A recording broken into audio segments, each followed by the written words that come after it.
नमस्कार, आप देख रहे हैं सीजी समाचार और मैं हूं आपके साथ प्रवीक्षा शर्मा। चलिए रुक करते हैं आज की मुख्य खबर की ओर। बलरामपुर जिले से आ रही है बड़ी खबर, जहां बारिश के कहर से टूटा विश्रामनगर का लुटिया डैम। ये डैम तातापानी क्षेत्र में स्थित है। लुटिया डैम के टूटने से काफी तबाही मची हुई है। एक ही परिवार के पूरे सदस्य बाढ़ में बह गए, जहां 2 लोगों की मौत हो गई और कई जानवर बह के मर गए तथा 4 लोग लापता हो गए और 3 की हालत गंभीर है। घायलों को जिला अस्पताल में रिफर किया गया है और NDRF की टीम भी मौके पर मौजूद है, जो कि लगातार राहत बचाव कार्य में जुटी हुई है। बताया जा रहा है कि यह 50 साल पुराना डैम है, जबकि गाँव वासियों द्वारा ग्राम सभा रखकर संबंधित अधिकारियों को 3 साल से लगातार डैम में दरार होकर डैम लीकेज हो रही थी, इसकी सूचना भी दी जा रही थी। फिर भी शासन प्रशासन को इस डैम के प्रति कोई ध्यान नहीं था, जिसका परिणाम गांव वासियों को भुगतना पड़ रहा है। बताया जा रहा है कि 2 घर बह गए हैं और कई घर क्षतिग्रस्त हो गए हैं। बारिश के कहर को देखते हुए आसपास के जितने भी घर हैं उनको खाली कराया जा रहा है और शासन प्रशासन की टीम छानबीन कर रही है और अभी बाकी की खोज जारी है। बलरामपुर कांग्रेस कमेटी का ब्लॉक अध्यक्ष, घटना जो बहुत बड़ी आपदा आन पड़ी है, उसके लिए उस शोकाकुल परिवार को उनके प्रति श्रद्धासुमन अर्पित करता हूं और इस दुख के घड़ी में उस परिवार को हे भगवान शक्ति प्रदान करें।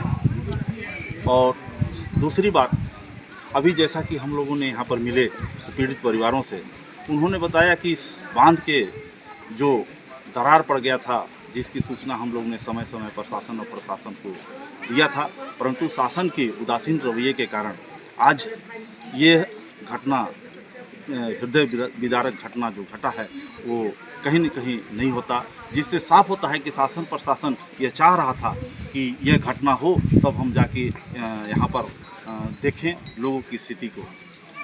आज जिस स्थिति में एक परिवार उजड़ गया है, आज उनके रहने के लिए नहीं है, खाने के लिए नहीं है, ये बहुत ही बलरामपुर की घटना जो सारे लोगों को दुख विदारक घटना सबको झंझोर कर रख दिया है। जैसा कि घटना स्थल पर आने के बाद देखने से पता चलता है कि ये बहुत ही विभत्स घटना है, जो घटना नहीं होनी चाहिए थी। क्योंकि अभी जब हम लोग यहाँ स्थल पर पहुँचे तो यहाँ के ग्रामीण से जो घटना हुई उससे जो पीड़ित जो व्यक्ति हैं, उन पीड़ित व्यक्तियों से जब हम लोगों ने चर्चा किया तो उस चर्चा के दौरान उनके द्वारा यही बताया गया कि ये बांध में 3 साल से दरार से पानी बह रहा था नीचे की ओर से, लेकिन इन लोगों ने समय समय पर ग्राम सभा के माध्यम से, चाहे विभाग के माध्यम से, ऊपर उच्च अधिकारियों को इन्होंने हमेशा सूचना दिया है, लेकिन उस सूचना के बावजूद भी उन लोगों के द्वारा इस लीकेज को बंद करने का कोई प्रयास नहीं किया गया, जिसका आज यह परिणाम देखने को मिला कि आज इस घटना में 10 से 12 लोगों की मौत हो गई और बहुत से अनेकानेक पशुओं भी इस घटना में बह गए।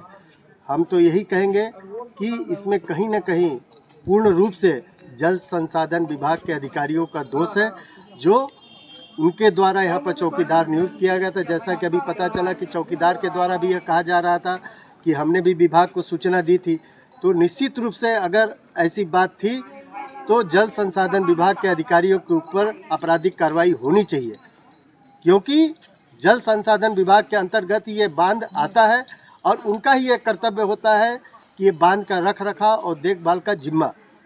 मैं यही कहूँगा कि आज की स्थिति में जो इस बांध के नीचे रहने वाले थे, एक घर का तो कहीं नामो निशान ही नहीं है।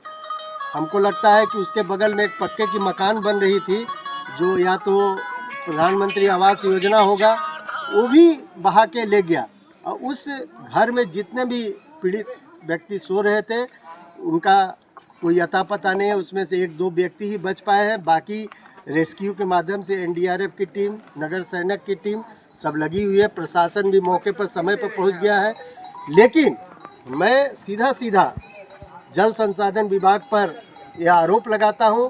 देखिए, जैसे ही जानकारी मिली, हम पुलिस प्रशासन और हमारा प्रशासन होमगार्ड के साथ और NDRF की टीम भी आई हुई है कल मॉक ड्रिल के लिए, तो वो भी आए हुए हैं। हम सब पहुँचे यहाँ पे और ग्रामीणों के सहयोग से 2 बॉडी रिकवर हुई हैं, जिनको भी मोर्चरी में रखवाया है।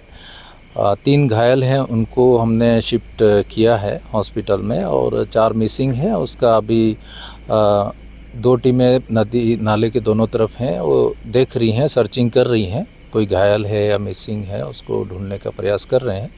और सुबह फिर और टीम हम डालेंगे, ये टीम थक जाएगा तो सुबह भी हम सर्च करेंगे, रेस्क्यू करेंगे। और 2 मकान पूरी तरह से बह गए हैं, तो उसके अलावा पशु भी बहे हैं, तो जान माल का जो भी नुकसान हुआ है आरबीसी के प्रकरण भी त्वरित बनाएंगे हम। और फसल का भी नुकसान हुआ है काफ़ी, क्योंकि बड़ा डैम था, पूरा बह गया है और सिल्टिंग हो गया है। तो कल आकलन करके और प्रकरण त्वरित गति से बनाएंगे। और राहत के लिए हमने यहाँ पे जो पंचायत भवन है वहाँ पे व्यवस्था कर दिया है लोगों के सोने का और राशन का भी।